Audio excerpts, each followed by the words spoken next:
was once a day that I would pray for you. I'd go and misbehave just so you'd notice too. Sneaking looks up and down from across the room.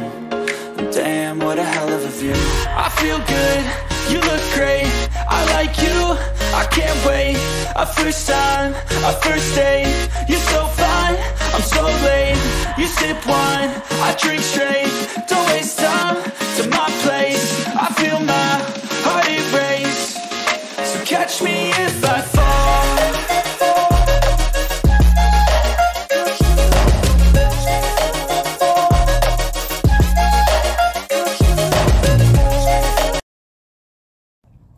Hey, welcome back to my channel. I'm Amber Campbell, freelance editor and indie author. Sorry, the dog was running then. And today, I want to talk about how my NaNoWriMo is going and give you guys an update. Today is day 3. I have not actually written anything for today, but that's okay, because I'm going to talk about the first 2 days and also a little bit more about the manuscript. So today I'm going to get into Jessica Brody's Save the Cat and how it's kind of helping me. I've mentioned in another video that between the ages of like 10 and 24, I wrote probably about 8 or 9 full-length young adult manuscripts. And, oh, 1 second. Mom is tending her chickens, so close the door for that. But I've written those novels, like I said, before the ages of 24. I'm now 31. It's been a good 7 years since I actually wrote and completed a full-length manuscript. And most of mine average 70 to like 85,000 words.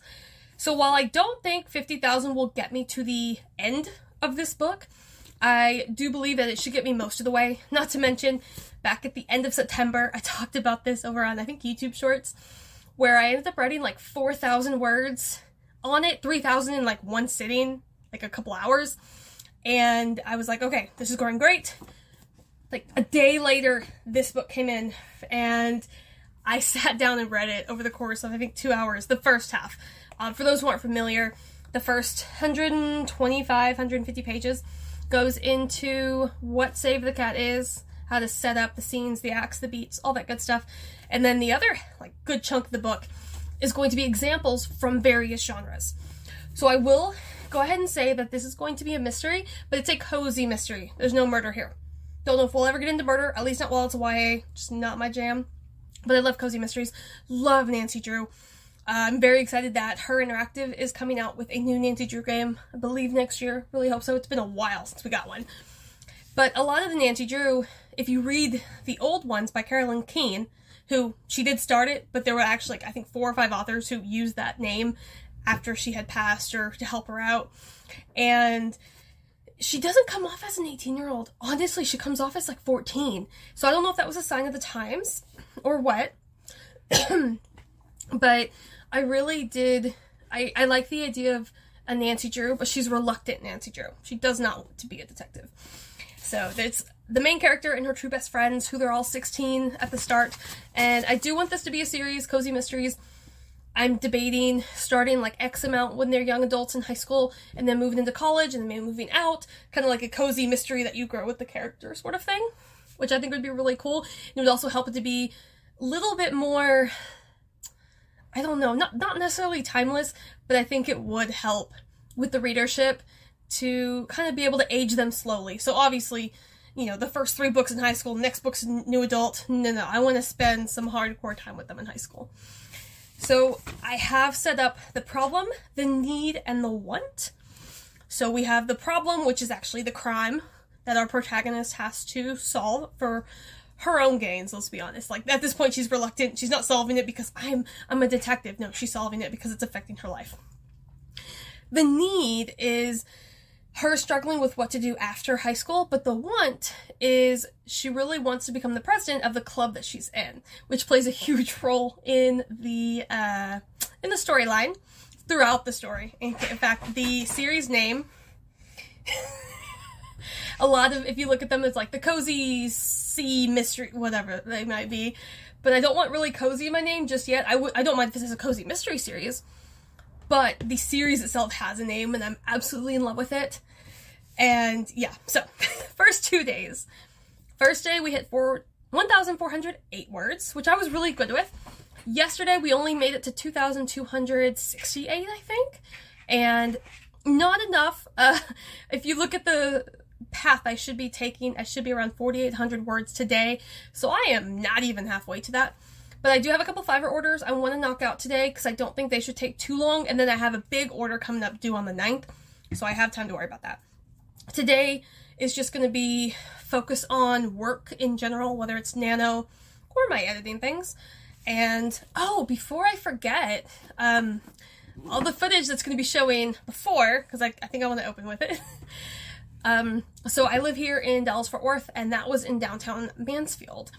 And so I was getting some little montage-y stuff there, but we went to the Flying Squirrel coffee shop, and they have their holiday flavors. I would pull them up for you, but they're on my phone, and that's what I'm filming with, so it's gonna be hard. But I tried the Cider, which is a cider plus chai. I got it iced. That's how I have to drink my coffee. And it was too cidery for me. It didn't taste bad. It just not the coffee flavor I was kind of going for. And that's on me. It said cider. I should have expected it. I didn't. It's very good. My mother and my aunt loved it. My mom got what's called Sweater Weather, which was actually based on the SNL skit, because the barista mentioned that to my mom and she got it right away. I did not. It's okay. But that one was like amaretto, vanilla, and oh, something else. But it was basically amaretto flavored latte sort of thing. Really good. There's two others I need to try for this month. And I'll probably put them somewhere up here just so you guys can see. Or maybe I'll insert the picture. That'll probably be easier for everybody. But yeah, so that's what we did. Took a little coffee break. It was very chill. I love the atmosphere there. I would love just to kind of like set up shop at a coffee shop, and I think that'd be a really nice one to do because the coffees were all affordable. Like if you don't get one of their special holiday drinks, I think a 16 ounce is like $4, which is not bad considering the only other stores I have around me are Dutch Brothers and Starbucks, which are very overcrowded anyway, and just not really what I'm going for. But that was a little montage we did. So we went out, tried some local coffee, which was amazing. And I need to go back and try the other two flavors. One is s'mores, and it's like marshmallow mocha something. I'm not sure. I can only remember two flavors, apparently. I can't even remember what the other one is. But coffee aside, which I could talk about forever, save the cat. So day one went really well. I'm not having any issues with it in terms of the story. I do have here like 8 pages worth. I'm going fast. But 8 pages worth of notes that I wrote and outlined while I read this. And then in the document itself, the first 3 pages, the first 2 pages are character information and like city information, because it's not necessarily small town-esque, because I myself have never lived in a small town. I've either lived in Dallas-Fort Worth or I lived in El Paso, which actually has more people than Dallas-Fort Worth does. So I've never been in a small town ever. Which is probably why I love the downtown Mansfield area, because it looks like a Hallmark movie to me, which that's, you know, the dream. But that aside, I've got let's see, how far did I get? So I think we've just finished yeah, because we're on chapter 4, so I should have started with that. First 2 chapters were written before Nano. But I'm counting the 50,000 from chapter 3 onward. So chapter 3 is done. Chapter 4 has like a page and a half. I do tend to write kind of longer chapters, so they're all about 7-8 pages. And that's just, I'm not an underwriter. I never have been. But I'm really enjoying it. We got to, obviously, the crime that took place. And now the main character is like, oh my gosh, I need to basically help clear the name of one of her friends, in specific her crush. And that's going to play into, I think the midpoint is going to be like she proves that he's innocent, but the person who actually did it, I want to try to have them basically erase the evidence. I'm still working it out. And then that's when she's like, okay, I have to solve the entire crime. Because now, whatever evidence she had is gone. And now it's like, okay, it's not just proving him innocent, it's proving someone else guilty. Which I think is going to be real interesting. Look at her character and how it develops as well. So those have been my updates so far.